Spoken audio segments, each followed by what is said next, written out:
Man, the other day I was reading an article that said that every day, 12 women die as victims of femicide in Latin America alone. Wow, that sounds awful. Somebody should do something about it.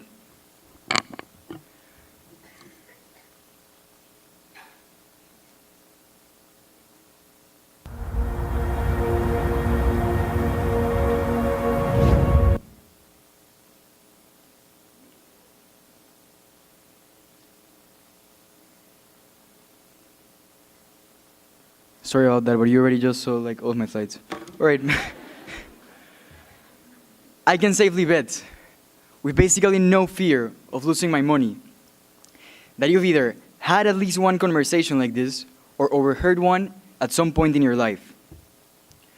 We are often able to acknowledge problems, yet we assume that someone else or some invisible force of nature will simply take care of solving them. This is what we call the bystander effect, which is, in my opinion, a major roadblock in the struggle to achieve social sustainability. But anyway, who is this guy just saying a bunch of nice big words that don't really mean anything to me? And who is he even supposed to be, talking to us as though he was a guru on the topic? I figured you might be wondering that as I speak. So now, let's break down some of the fancy words in the title of this talk. I learned how to use it. According to the Western Australia Council of Social Services, socially sustainable communities are equitable, diverse, connected, and democratic, and provide a good quality of life. Basically, social sustainability is all about people living in an environment that fosters development. But we still have one question left to answer. Who am I, and why am I talking to you about this? My name is Felipe Félix Méndez, and the reason why I am here is that I have both participated in and led projects with the ultimate goal of creating a socially sustainable community. Also, the fact that I'm under 18 might have helped, but for the purposes of this talk, please believe that it is because of my projects. Social sustainability is a huge topic, big enough for me to bore you by talking about it for hours and hours. But lucky for you, my biggest project is based on one single aspect of social sustainability, which is social justice. Social justice is much simpler. It basically means that everyone gets what they're entitled to. The problem is that it doesn't quite work that way in real life, as you already know. Because of that, I will talk to you about a little bit of my story, as well as the beliefs that have been at the core of my activism. For about 4 years now, I have been involved in Model United Nations, debate, and other activities related to public speaking. My involvement in those disciplines led me to become increasingly aware of the issues happening around me, both in Panama and the world at large. That's 2015 me on the screen, 2 years into my debate career. What I saw as the most concerning thing at the time was that I saw very little action being taken about these issues by people my age, even though I was exposed to a huge number of people who enjoyed debating them. As I found out that there would be a TEDx event at my school, I felt the need to speak about the importance of youth engagement with these issues. Although I didn't precisely have any experience at the time. To be quite honest, I had absolutely no experience with it at the time. My goal was to encourage others to take action, but I wound up convincing myself to take action. That night, I was planning on grabbing some pizza with my family to celebrate my talk, then going to sleep and continuing my regular routine. But things never go as planned. Two things happened that night that changed my life forever. As I spoke right here, a year and a few months ago, about the ideas of then United Nations Secretary General's envoy on youth, Ahmad Al-Endawi, I was oblivious to the fact that this would become a turning point in my life. Once the event was over, a parent from the audience came backstage to talk to me. He congratulated me on my remarks and handed me his business card. And that is pretty much as I can remember of a conversation, as I was extremely excited. As he walked away, I read his business card and found out that he worked at the United Nations Population Fund. Afterwards, I did grab pizza. I mean, priorities, please. But I went home extremely happy and thinking about the future. The day after, I woke up to this. I'm still not getting that better. Sorry, okay. Yeah, I woke up to this. I could not wrap my head around the fact that my ideas had reached the United Nations senior official, especially not the exact person that I had talked about just the night before. As a result, I felt truly motivated to make a difference. The other thing that happened that day that changed my life forever is that I met someone almost my age who was actually doing something about it, unlike myself at the time. He was also a speaker at a TEDx event. His name is Sihad Ahmed, and he's a Bangladeshi American teenager who founded a youth advocacy NGO in Princeton, New Jersey when he was only 13 years old. This organization is called Redify. And well, if you're like me and you like to stalk the website of a conference before attending it, or you paid just a little bit of attention when I was being introduced, you already know what comes next. I brought Redify to Panama.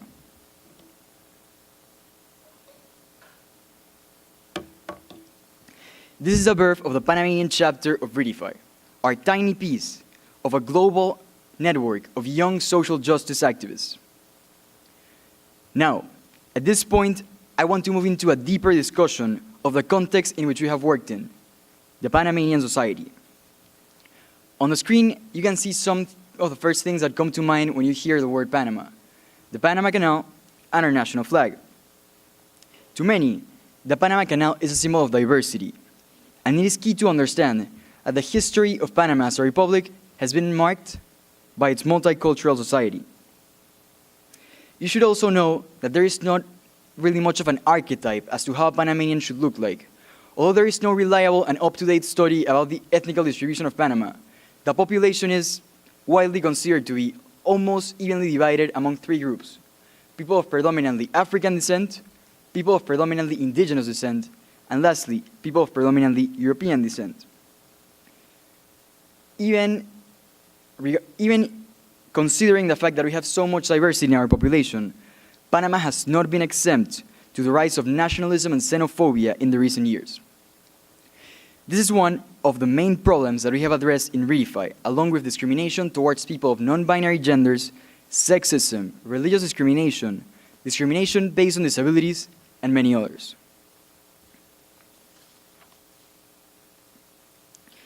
As a Panamanian straight young man, people often ask me, why do I advocate for the rights of immigrants, LGBT and other people of non-binary genders, and women? Some have even been bold enough to ask me, why do I care?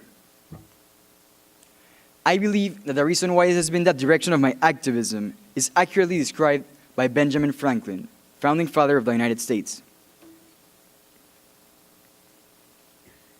He said,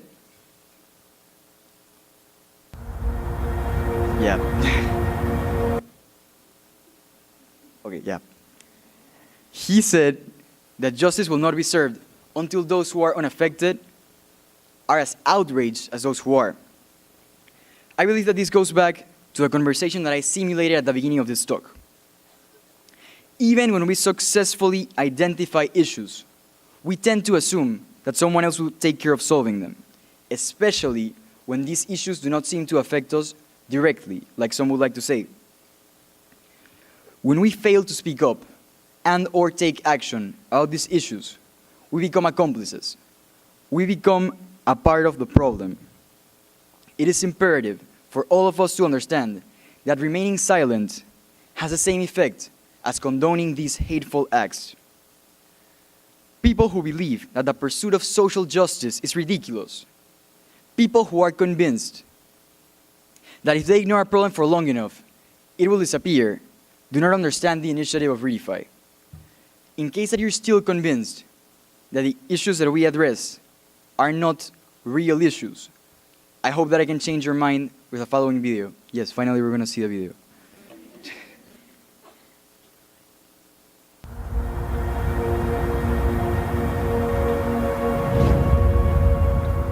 I'm proud to be English. My family have served and We've defended this country and we've been to war for this country. I'm really patriotic about Bangladesh.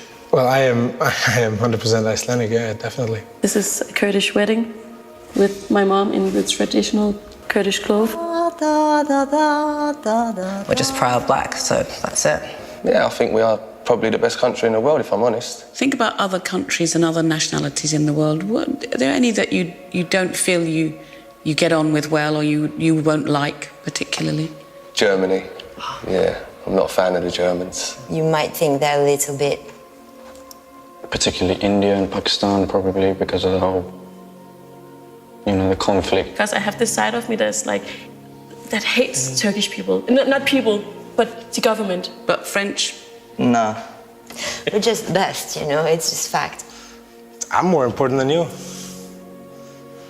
I don't know you, but in my opinion, I am strong and I am more important than a lot of people.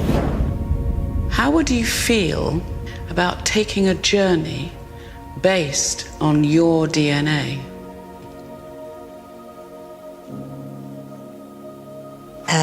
Yeah, I feel very intrigued. What could you possibly tell me that I don't know? So do you know how DNA works? So you get half from mum and half from dad, so 50% from each of them, and they get 50% from their parents, and back and back and back. And all those little bits of your ancestor, they filter down to make you, you. I need you to spit in this tube for me. You spit up to the little black line. That's a lot of spit.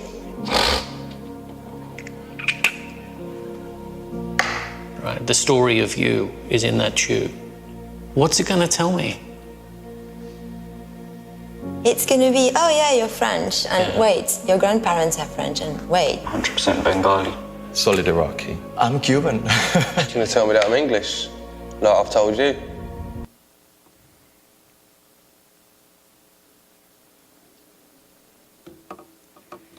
This video presents xenophobia as the real problem that it is. And in the recent years, people worldwide have started an in-depth dialogue on this subject. For example, although the action of the Brexit was not inherently xenophobic, this was a latent motivation for many of its voters, as shown by several polls conducted on the day of the ballot.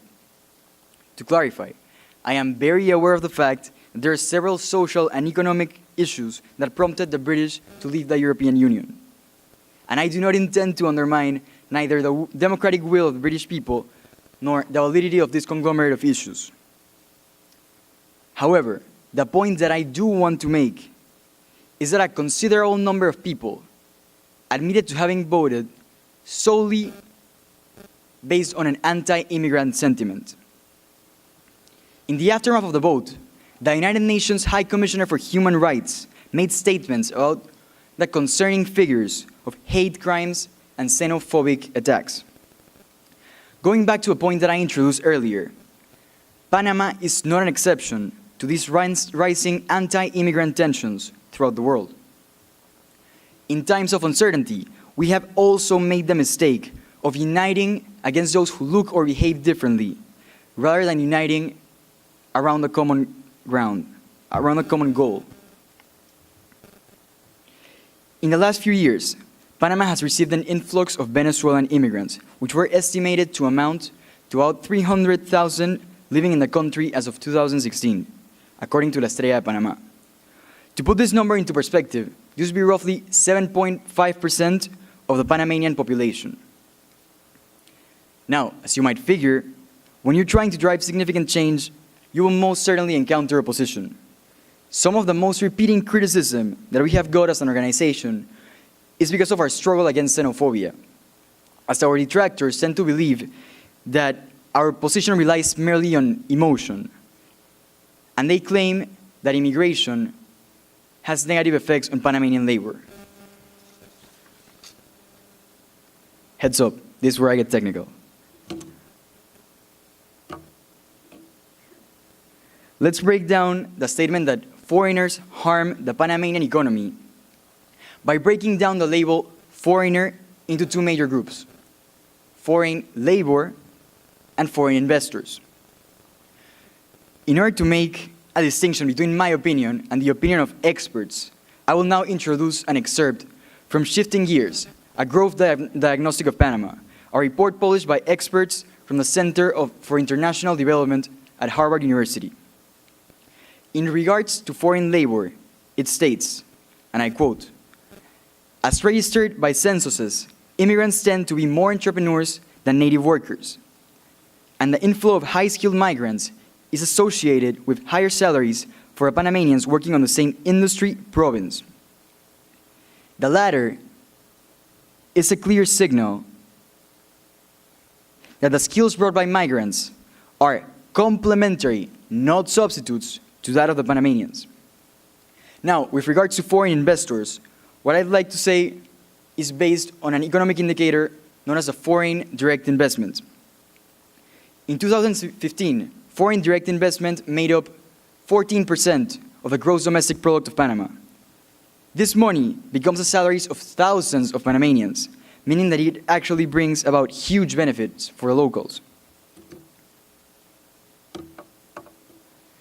Now, I'd also like to address those forms of discrimination that have been institutionalized and turned into laws. Talking to a fantastic core team of PANAGIN, I was told that one of the approaches taken by GIN projects is known as sharing a rulebook, and that this is about issues that call for a global regulatory framework.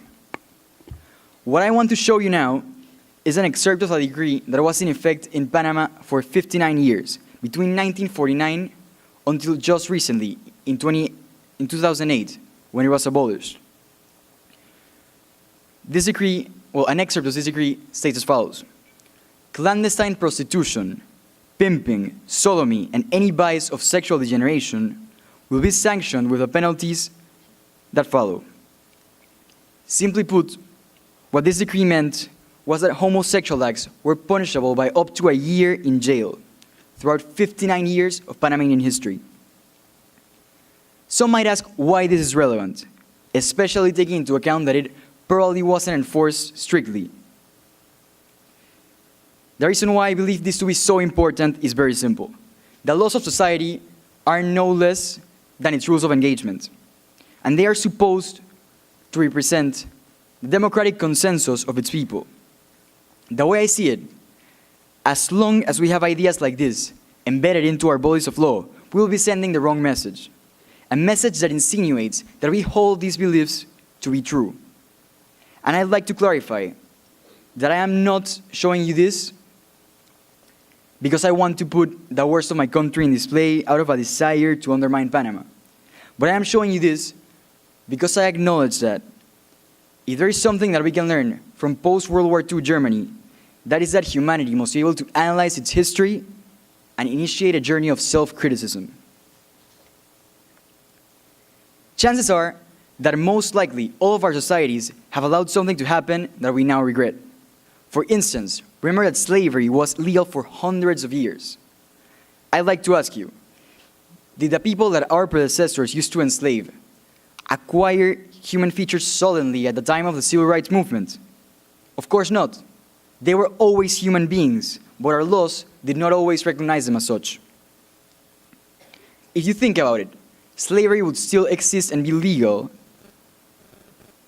if it weren't for the people who decided to fight to change that.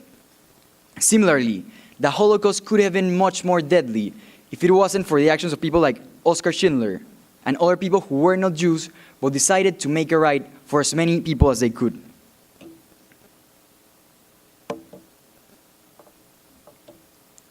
Finally, I would like to speak briefly about my experience with Model United Nations and debate.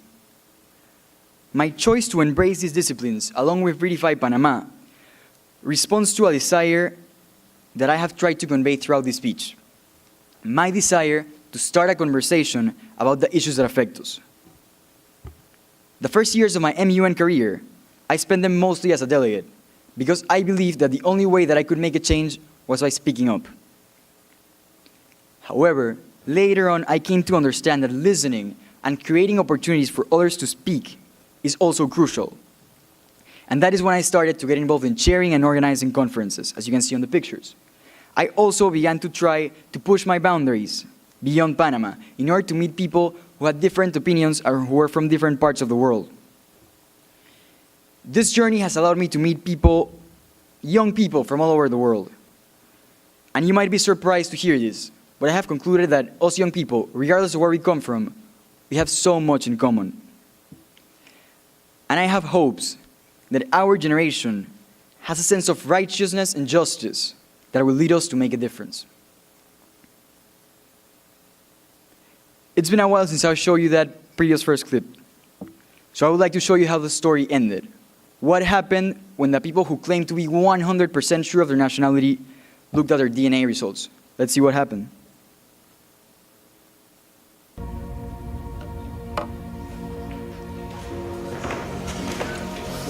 Jay, can you come down and join us? I'm a little bit nervous, I have to say. So you ready to find out your results? Will you read it out to us, please?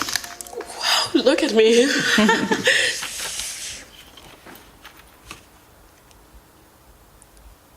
Oh my God. Oh, wow. Shit, I didn't expect that.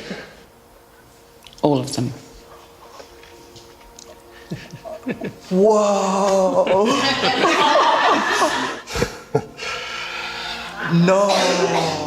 No.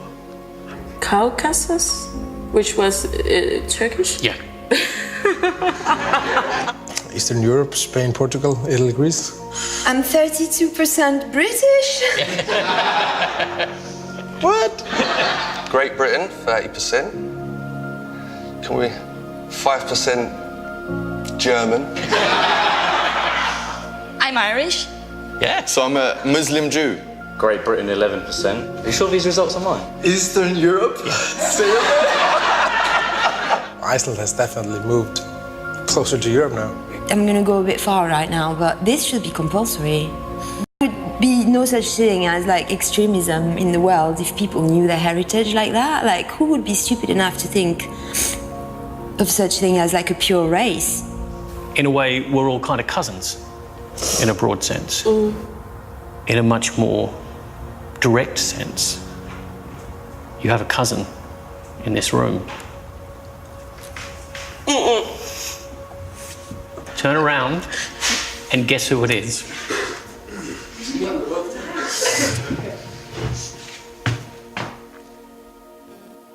Wash, Yeah. What's that? why don't you come down here and meet your cousin? God, this is the best.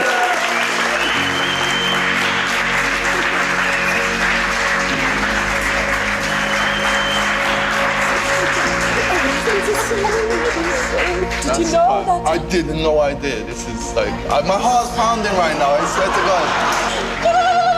We met. I'm Jay from everywhere by the reason of this. I'm a real man of the world. Wow, that's beautiful. Thank you. So would you like to travel to all of these places? Yeah. Hell yeah. Oh yeah.